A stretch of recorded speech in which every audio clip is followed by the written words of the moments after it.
All right, we are coming to you from the Burton Family Football Complex here on the campus of the University of Connecticut. I'm John Sardinas, joined by my partner Adam Kirkchin, and we just took in UConn spring ball, and it was a good 3-hour practice, Adam, between individual, group, and then they scrimmaged for quite a while, worked different situations, but it was a pretty good day at the office, if you will, for the Huskies. They really went after it from a physical standpoint. What are some opening thoughts on what you saw here today? Well, this is one of the things I'm probably going to write about was the quarterbacks. They have experience in a lot of the different spots there. And I kind of like what they have. Taquan Roberson, Joe Fagnano, sort of like the lead guys for them at this point. Both guys have a lot of experience in college football. So to have, do they have that one guy who is head and shoulders above everybody else? I don't think so. But they do have some depth there. There's good players in that position, and they slung around pretty well today. There were a couple of interceptions. So both, I think both sides, the offense and the defense, showed a few things that you're going to like going forward. And but I think overall it's a pretty experienced team.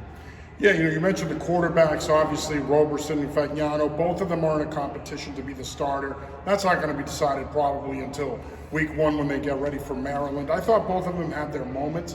I thought the receivers looked pretty good, both in group period and in team periods. I thought that they did a really good job. Brett Buckman looked pretty good. He's kind of the leader of this group. We talked to him after practice. That's actually up for you. We'll have the other interviews that we had up as well. But there were a lot of guys that caught our attention there. Certainly Brock Montgomery is another. It's a group that, to me, when you look at the receiver position for this program in the last couple of years, Adam, there's been a lot of flux. But it looks like when you look at what they have back, Jackson Harper's another guy, by the way. When you look at what they have back, it seems like things have stabilized. They have stabilized, and I think one of the things that I like about this group is not a lot of really short guys. No, there's some size there. Yeah, they've got guys who are 6'1", 6'2", not a ton of 6'5" guys, but they've got good sized guys that can battle for the ball and get it, and some good speed in there too. There's more than one guy that you have to look out for. Yeah, and the tight ends, when you start factoring them into the mix, this is going to be a tough offense to defend, whether they go 11, 12, 13. You got Lewis Hanson, you got Richter, you got Honig. They've got some really talented guys there with good size that could potentially create some matchup problems for defenses. Yeah, and you look at that offense as a whole, I think we were also impressed with the running game in spots. I think, having Victor Rosa back is such a great thing for this team. He's such a good downhill runner, plants his foot and gets going. And I think there's a lot of good backs on this team. I think that this is going to be a good balanced offense if everybody stays healthy. And you factor in Cam Edwards, who was the team's leading rusher last year. If Victor Rosa can stay healthy, that's a pretty dynamic 1-2 punch with Edwards and Rosa. That could also potentially give defenses fits, and they're versatile guys. Rosa's a guy that you could use in a lot of different ways. We've seen it in the past when Nick Charlton was here, where they would use him. Obviously, he ran the football. He was their bell cow a couple of years ago on their run to the Myrtle Beach Bowl, but he's a guy you can use in the passing game. We saw some diversity from the offense today in that regard, where the guys are going to have to play multiple roles here, multiple positions. Again, like I said, this is going to be a tough offense to defend once they get going. Yeah, and again, like the quarterbacks, those running backs have all played a lot of college football, even though they have been injured. These are guys that have done it at this level before. So that's what you're looking for when you have any team going into any year. You want experienced guys that have done it before and can lead you, and that's what UConn has. And when we talk about the offensive line, obviously you lose an All-American in Christian Haynes. He is, if not the best offensive lineman in the Northeast, certainly one of them. He's one of the best offensive linemen in the country. He was the #1 prospect on our NFL draft list. A guy that I've said for 2 years now, I think is a top 50, top 60 pick. Looks like that's going to happen in a couple of weeks. When you lose a guy like him, that's obviously big shoes to fill. But you bring back Valentine Sen, you bring back Chase Lunt, you bring back Christopher Thornton. This offensive line still has plenty of talent and experience back. Yeah, look, there's a lot of good players on this offensive line. Anytime you lose a guy like Haynes, that's tough. You don't replace those guys right away. But I think overall, as a group, it's a solid line. They can push you around. They looked really good at points today. So I really like what UConn has going, really the whole offense. I think it's a group that can score some points. I think they can definitely improve upon what they did last year. They're going to have to if they want to have a winning season. Yeah, and I think a lot of it for them offensively is going to be how do you throw the football. 2 years ago, they were 33rd in the country in rushing. That was their identity. They wanted that to be their identity last year, but I do think the passing game is going to be a big part of this team's offensive success this year. If they could find a way to throw the football better than they did last year, then they'll be better. Yeah, everybody wants to be balanced. You want to be able to do both. I think UConn has the pieces there. Now they got to bring it together and do it in games.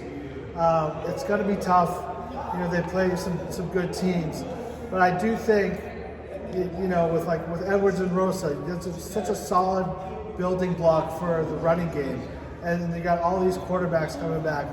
Again, it never hurts to have this kind of experience at all these different positions. I think they can do good things. Yeah, I agree. And then defensively, new defensive coordinator Matt Brock, he brings in a new system. They'll blend what they did under Jim Mora last year, but it's good to have someone at the helm of the defense that can run it, that can come in and allow Jim Mora to be the head football coach, be the CEO of the program. Yeah, and look, there's pressure on all these coaches right now because of what happened last year. There's a lot of pressure to win, to turn this thing back around. I think they're capable of doing it. And you just can't be, rushed or worried about what's going to happen. You just got to go and do your thing. And I think they've got a group of players here, again, experienced guys that know how to do it, who are putting this team in the right position. And defensive line, you bring back Jelani Stafford, you bring back Dalmont Gordine, Price Yates. Yeah, you lose Eric Watts and Sequoia McDuffie, two big losses, especially Watts, but you still bring back enough experience that those guys will be able to make plays along that front in this Matt Brock defense. Yeah, I'm excited to see it. They threw a couple blitzes in there. This one wasn't like a vanilla scrimmage where you see, only like sort of basic packages and stuff. It looked to me like they were throwing some stuff around. And I think, it's going to be a fun defense. Look, they got a lot of experience on the back end. This is a good team.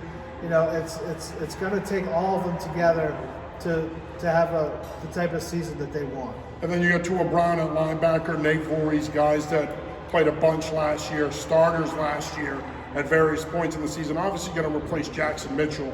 Talk about big shoes and filling them. Those are huge shoes to fill on the defensive side of the ball. But I thought the linebacking core looked pretty good today, active. They've got some length there. They've got guys that can play off the ball. They've got guys that can play on the ball. That's going to be a pretty good looking unit. That linebacker group can run. You guys got in that room who can really chase plays down, both inside the box and when it spreads out a little bit.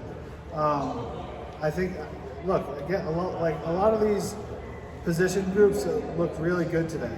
And like the linebackers weren't like your big lumbering middle linebackers. These were guys that can get out there and chase down the ball carrier. And obviously you mentioned the secondary. You're talking about Durante Jones, Malik Dixon-Williams, a lot of experience back there. Those guys played a bunch last year. A lot of young guys played last year.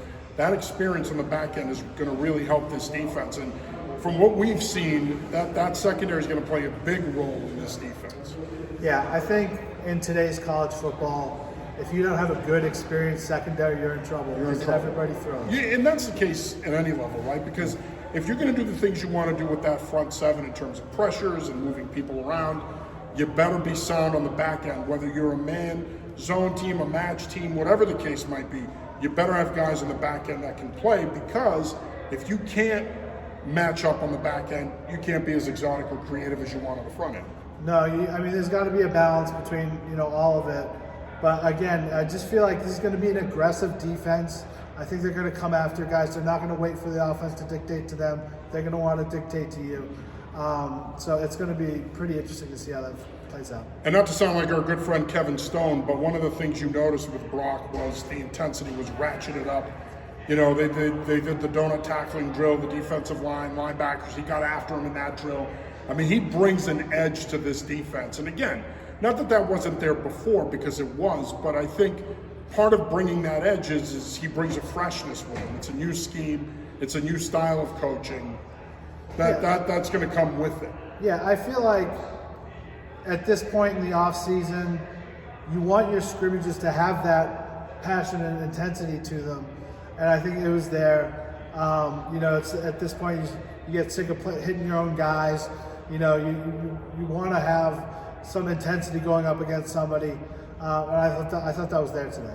All right, spring game is going to be over here at Marone Stadium on April 21st. It's on a Sunday, April 21st. We're heading towards that spring game. What do you look forward to here as we wrap things up here today? What do you look forward to from this program the rest of the spring? Well, I want to see how many plays down the field, like big explosive plays from the offense. We know they can sort of matriculate themselves down the field. I want to see just like Hank Stram, matriculate the ball. Matriculate the ball down the field. We know they can do that. I want to see 30-yard plays, 40-yard plays, that sort of thing. I want to see big chunk plays because you do that, your offense takes another step forward. And of course, we're across the street from Gamble Pavilion tonight at 6 o'clock. The men's basketball team will be playing at TD Garden. They'll be playing against Illinois. I think it's a fait accompli. I think they go back to back. Danny Hurley is one hell of a team, and this campus will be buzzing tonight for sure. With that game coming up tonight. All right, well, that'll do it here from the University of Connecticut. Again, we are at the Burton Football Family Complex, and we're here for our spring visit today. We'll have interviews up with the rest of the players we spoke to: Cam Edwards, Price Yates, Durante Jones.